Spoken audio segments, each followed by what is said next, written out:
What's up? We got haircuts. We got haircut. Whoa. Hold the phone. There's breaking news.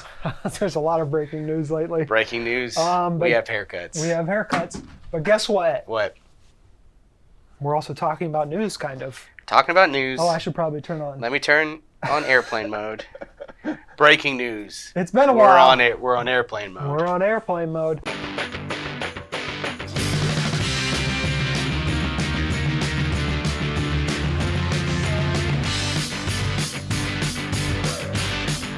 But hey, you know what? Before we talk about the topic, which is journalist movies, which I'll explain a little bit more to give context, I want to say I watched Electric State last night. Yeah, bad? And it's worse than even bad. I heard someone, I listened to this podcast, and one of the people on the podcast said, not only is it the worst movie of the year, which is funny to say because it's March, it may be the worst movie of the decade. It's a contender. There. Yeah. Because it's not like, it's competently shot. Yeah. The camera work is good. The set pieces are fine. The editing's okay. It's just, when you break it down, they made the Electric State as if it was in Avengers movies, but you don't know any of the characters. Yeah. How am I supposed to care about any of these characters? Chris Pratt shows up trying to be a Star-Lord light. Tooch is in there. The Tooch is. He's got a pretty good cast. I mean, voices and stuff. Yeah. Giancarlo's in there. Yeah. It's just it is. Yeah, Ke Quan. Netflix signed those checks. Anthony Mackie, right? Anthony Mackie's voice. Yeah. Anthony Mackie's probably the best part of the movie. Really? Yeah. That's fun. Yeah. Yeah, it looks bad. Don't want to see it. Anthony Mackie and Giancarlo fight in this movie. So two fights in 1 year. Wow. Kind of makes you think, do they still got it? Do the Russos, do they still have it? I think all they can make is Marvel movies. Because there's at least someone's watching. Yeah, they need someone overhead. Yeah. Gray Man's okay. I think maybe they just shouldn't write their movies either. Maybe they should just. Well, they didn't write this one either. McFeely or whatever they're. Marcus and McFeely? Yeah. Yeah, they wrote the Avengers movies. Are we sure we're not doomed? I think they're okay. We're not doomsday? They took the Netflix check and cashed it all the way to the bank. Doomsday? Probably, who knows? The audience. We're not Dr. Doomed. Yeah. Look, Gen Z is over Marvel, so it's a failure. Let's get to the main topic. We're going to talk about journalist movies. Okay. But look, it's very easy to. You can easily go with what everyone knows. Yeah. But I want to make it a bit broader. Movies that are also based on articles or activists. Like Cat Person or something. Yeah. Yeah, I never saw that, but or cats. Oh. Journalist movies, which are specifically about people doing journalism, but also movies that are based on articles or movies that are based on a real life event where there was a lot of coverage. So I'll start, and I'll start with not a movie.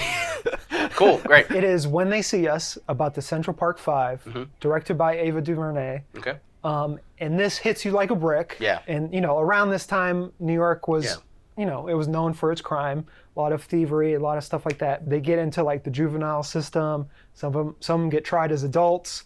And just the acting from all the kids in this movie is perhaps some of the best kid acting I've ever seen in my life. And of course the parents do well too, but this launches the career of a lot of those kids in those movies. And now they're not doing big stuff, but they're getting getting their repertoire in there a little bit. To me, it's a movie. Yeah. It feels like a movie. It's shot like a movie. I binged it, and I don't binge a lot of things. Me and you talk about shows. We are bad at binging. But I binged this. Yeah. And one of the Central Park Five ended up getting I think he got elected to, I can't remember what position, but ended up getting elected after this, or got freed and everything else. So this had actual change. Yeah. And this was a thing that was extensively covered by the New York Times, all these other newspapers, TV shows, true crime stuff. It also made me think of all the bad West Memphis 3 movies that have been out there. Ones that are based on West Memphis 3 or, Devil's Knot. Yeah. I think my first big, there's those journalism movies that will always be the pillars of journalism. The pinnacle. Movies. We're not going to talk about All the President's Men, and it may be the greatest, whatever. You and I talk about Spotlight a lot. A lot. We do a lot of accents. Spotlight is, top 2. I mean, there's a reason it it won Best Picture that year, Yes. and it deserved to. But there's one that I love, and it is not like based on a true story or anything like that, but it was based on a lot of research that James L. Brooks did, and that's of course Broadcast News. It is probably the ultimate like TV journalism movie, maybe after Network, but Network being more of like your kind of satire, your warning of what it could be and eventually did turn into. Yes. But like Broadcast News, you've got James L. Brooks. It's like Holly Hunter, it's Albert Brooks, and William Hurt, and it is 3 different journalists and kind of. There's a little bit of a love triangle, but it really more than anything, it's kind of like how they all respond to different news situations, or that call of being a real journalist versus being just someone who you see on TV. Yes. And more than anything, there's just one in particular kind of. There's a lot of plot lines that happen, but there is like one plot line that like sums up kind of that idea of journalism versus. Call it reality TV, or you can call it, manipulative, storytelling. One, it's cool to see the old school way that TV worked, the way that studios worked, the way that live shots worked, or how they edited the different newscasts. And how, you see people like, oh, stay on that shot longer. That's going to be more emotional. And to see then someone like William Hurt come in, who kind of just is pretty face to look at. He's good at what he does, but not fully understand the like ethics and integrity of journalism or why it matters. That is the issue with like TV journalism is sometimes I was looking at our TVs we have over here, is sometimes people are in it for the love of the game. Yes. Truly just like into it for journalism purposes. But then you're going to have, because that's just how TV works, you're going to have the people who want to move up the ranks, be famous, want to get to the national networks, want to get on the Today Show, and things like that. So it's just like those people exist. Doesn't say they're not bad at their job. No, at least 2 people in this movie who are just so dedicated to their job that everything else kind of falls on the wayside. Yeah. So it also, like we do a lot here. We're very invested in our jobs and our careers. And so it kind of like, it really is a little bit of like oh man, like there's a great bit where like Holly Hunter unplugs a phone, much like this one, and it cries for like 30 seconds. And then she plugs the phone back in and she goes. She's like, that's all I give myself. And so some days you need it. Some days you just got to have the cry. I'll go to one that we've talked before about a long time ago when we first started Getting Real. We talked about Arkansas movies. Yeah. This is A Face in the Crowd. It's Andy Griffith, like you've never seen him before. I'm not just an entertainer. I'm an influence, a wielder of opinion, a force. A force.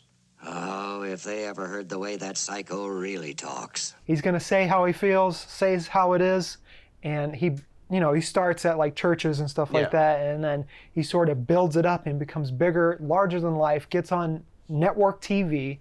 This is back in the day in like the 50s and the 60s when you were on network TV, everyone knew who you were. Yeah. Like there were 3 stations. This guy was like, he was like the first opinion person in this movie. Yeah. He was the first opinion guy.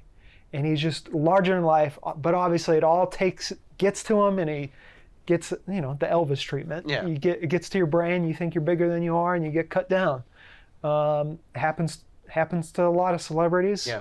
And this is like pre-influencer era, getting canceled. Yeah. He gets canceled in the movie. It's crazy that a movie could be that so prescient. Yeah. And it's just, it's so good. It's not the type of journalism that exists in the way we work, but Fox News, CNN, MSNBC, even Comedy Central, YouTube, and John Oliver, even. It's sort of that type of journalism where it's like, I'm speaking truth to power. I hope you listen. I hope I make some change. Yeah. Some do it for bad. Some do it for good. Some do it just to be on TV and cash a paycheck. Let's talk about a movie that is a work of fiction, and the investigative journalism that goes on is not even like, isn't even for the magazine or whatever he writes for, but is used to solve like a cold case. I'm talking, do you know what I'm talking about? Zodiac? No, Zodiac. Close. Girl with the Dragon Tattoo. Oh yeah. The Fincher yeah. version. I really Yeah. you could have every version of this, but like I feel like Fincher really nails because he did so well in Zodiac. Which Yeah. Zodiac, incredible journalism movie too. Yes. But we've also talked about Zodiac We so have, much. a lot. Girl with the Dragon Tattoo, the David Fincher version, just doesn't get a ton of like on film Twitter. It does, I think Yes. now it's kind of gathered a following, but like just doesn't get a lot of mainstream love. Not just for being a great movie, but like just really being a great like kind of showing the process of what it's like to dig into a subject. Yes. And yes, he's trying to get an answer for this old man. The way that Craig and Rooney Mara like go about this journey together, and the way that they're printing off files and they're taking pictures and they're going back to the scene and they're doing all this stuff, using that journalism mentality to solve a crime. Yeah. And they do.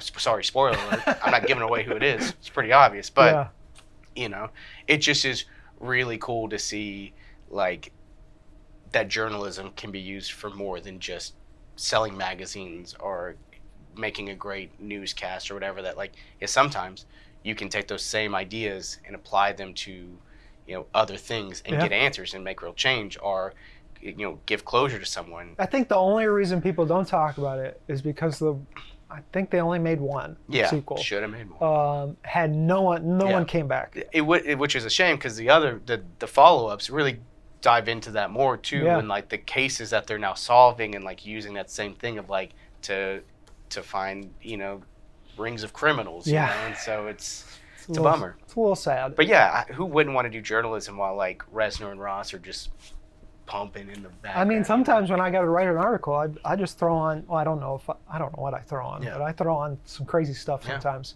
Yesterday I was listening to some Ludwig. So Beethoven? Goranson. Oh, okay. My last one I'm going to talk about is not technically a journalism movie, but it's based on a memoir of a Vietnam veteran, directed by Oliver Stone, who's well known for like his journalism style filmmaking. He doesn't always get the facts right, as we know with the JFK movie, which, hey, will we ever know if the facts are right? Perhaps his best movie, I think a lot of people would maybe agree. Well, I don't know, because this is not a lot of people talk about this movie, but it's A Born on the 4th of July. Tom Cruise's first effort to try to get an Oscar. There are parts of this movie where it does feel like he's acting for an Oscar. Yeah. It's about a Vietnam veteran who becomes disabled, and this is during the height of like, they come home, no one wants them because it's a bad war, objectively bad in terms of like just everything went wrong, but also like strategically was bad. Yeah.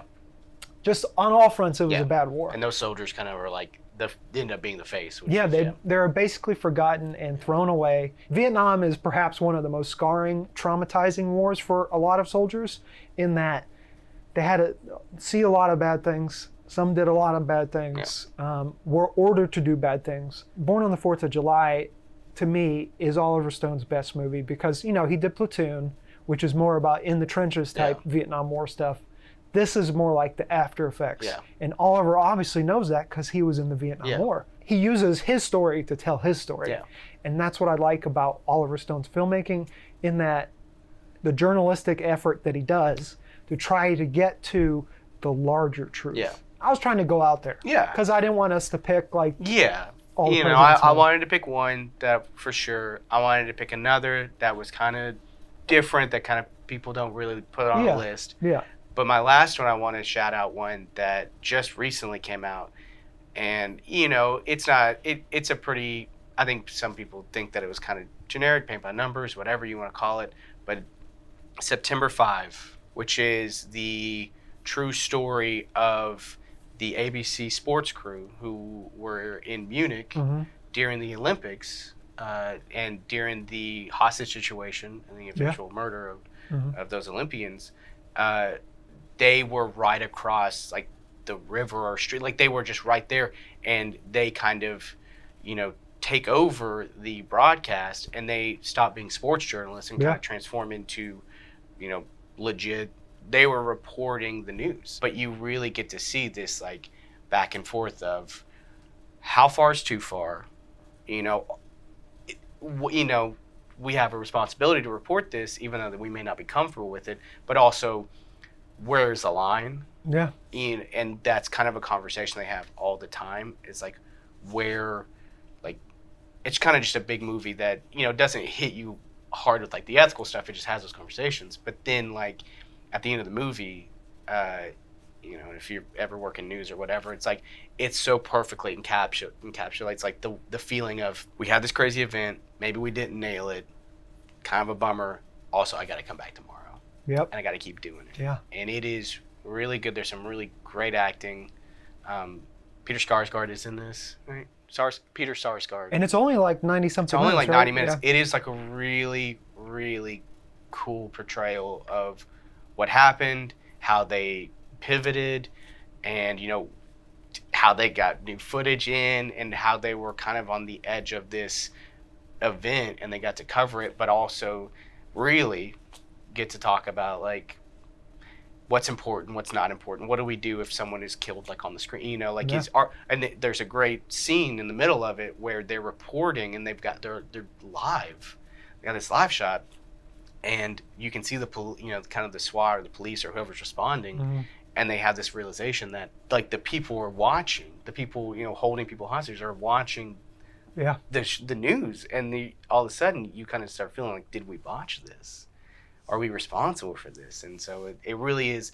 I want to say maybe on Paramount Plus, like it's just really, it got a little bit of Oscar. It was nominated for like one Oscar, but it is really good. Really, if you're into that kind of thing, it's really cool. So probably pairs pretty well with Munich as well, the Steven Spielberg movie, because that's the beginning of that movie. And so really, if you want that full kind of start to finish story. Yeah, you know? I mean, like if you've ever read anything about it, you realize really quickly that the coverage of it, unfortunately, plays a pivotal role in how everything breaks down. Looking back 5-10 years later, how everything's being covered now, you always look at it, it's like, oh, that could have been done differently. That could have been done differently.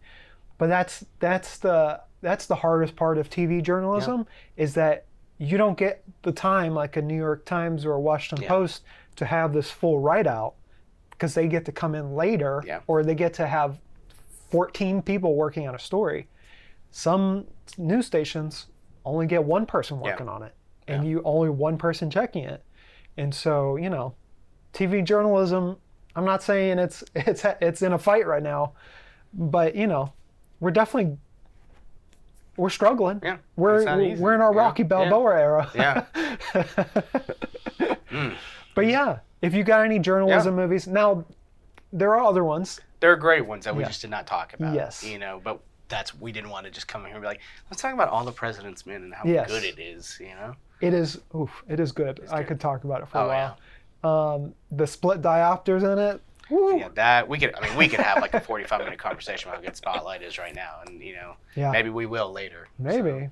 Spotlight. Spotlight.